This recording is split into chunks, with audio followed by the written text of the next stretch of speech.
Well, Prime Minister, Premier, Chair Emerson, Chair Cole, and distinguished guests, one and all, can I just say, Premier, that at the other end of our lives, because I'm about the same vintage and went on the subway at about the same age, I don't recall wearing white gloves, but we're going to do this over and over again, and I hope we're all here to be doing it because it's necessary.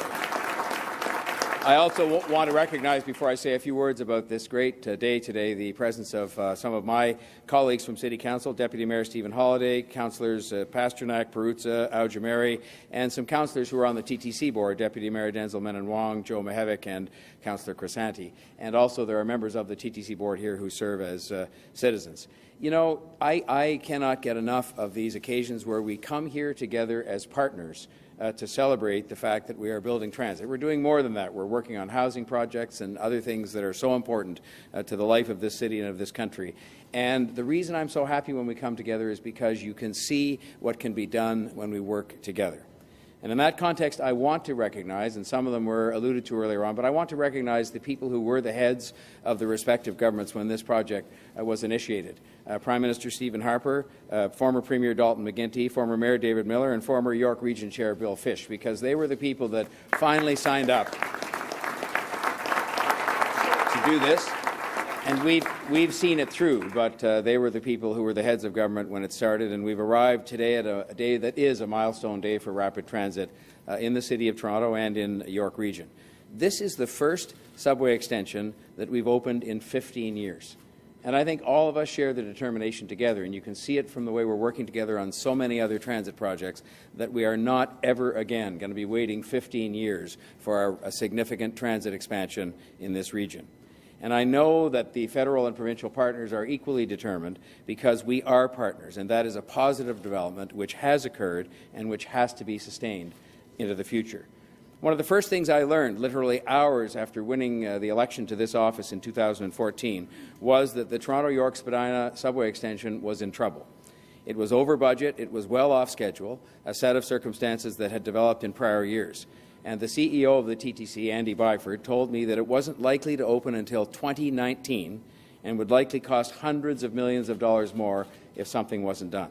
He told me we needed to make some big changes, and so we took action based on his advice. He came forward with a plan to make things right, and that plan, with my support and that of the City Council, got this subway back on track. And I want to take this moment to express our collective appreciation, especially to Andy Byford, but also to the City Council, and then to all the men and women, including all the men and women who worked on this project as workers of all kinds to get it done. But it was under Andy Byford's leadership that the plan was brought forward. We approved the plan, and we just got on with getting to the point where it's 2017 that we're opening this subway, and we're here doing something that is a lot earlier than would have been the case if things hadn't been fixed. This is an important investment in transit in the city and in the Greater Toronto Region, and it underlines the importance of this city and this region working together as well. We have to keep investing in our transit network. Building transit is the best way we're going to get the city region moving, and that is why our plans and our partnerships are so important. Over the last few years, by working together with the other levels of government, by working with Prime Minister Trudeau and Premier Wynne and their teams, we've made real progress on the transit file. For the first time, we have a transit network plan. We have a plan that goes beyond one project at a time. It is a multi-year plan with many projects within it, so that we're doing those things as opposed to the old way that allowed us, frankly, to hit the pause button.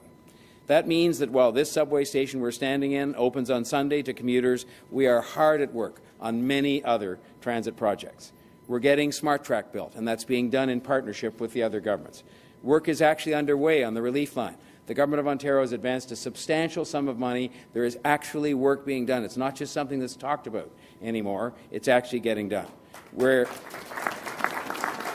the city will extend the Eglinton Crosstown both to the east and to the west, but the core project, the Crosstown on Eglinton, is being done right now by the Government of Ontario. And finally, we are, yes, getting on with building the Scarborough subway extension, a project supported by all three governments. And that's because the #1 priority for Toronto residents, and I would dare say for people in the region, continues to be their ability to move around this city and this region.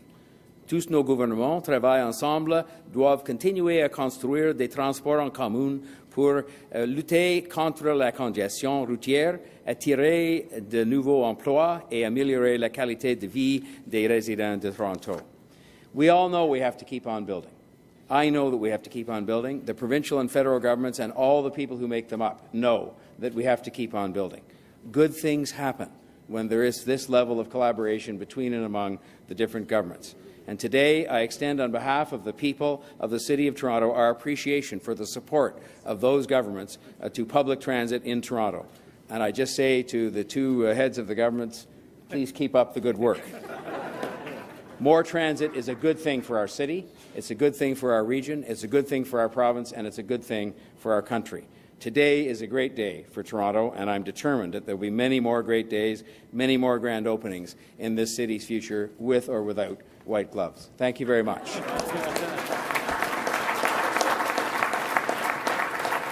And it is now my pleasure to introduce not only a member of the City Council, but more importantly in today's context, the very hard-working, very diligent chair of the TTC, my colleague and my friend Josh Cole.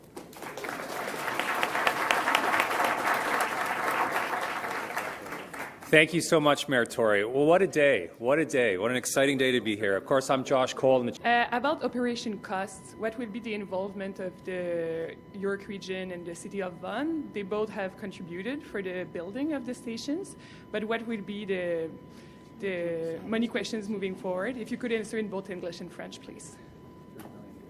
The new transit extension will be 100% operated by the TTC. That was part of the agreement when the agreement was reached to fund it and to build it, and so the operation of this transit extension will be a part of the TTC system operated by the TTC. So no answer if York region or Vaughan, the municipality of Vaughan will need to contribute for the operation costs? Well, they've made a contribution to the building of the transit system, and as a part of the overall agreement that was reached at the time that agreement was struck to fund the system, it was agreed at that time that the TTC would operate and fund the operation of this extension, which is really just an extension to the existing subway system. Tim Kelly.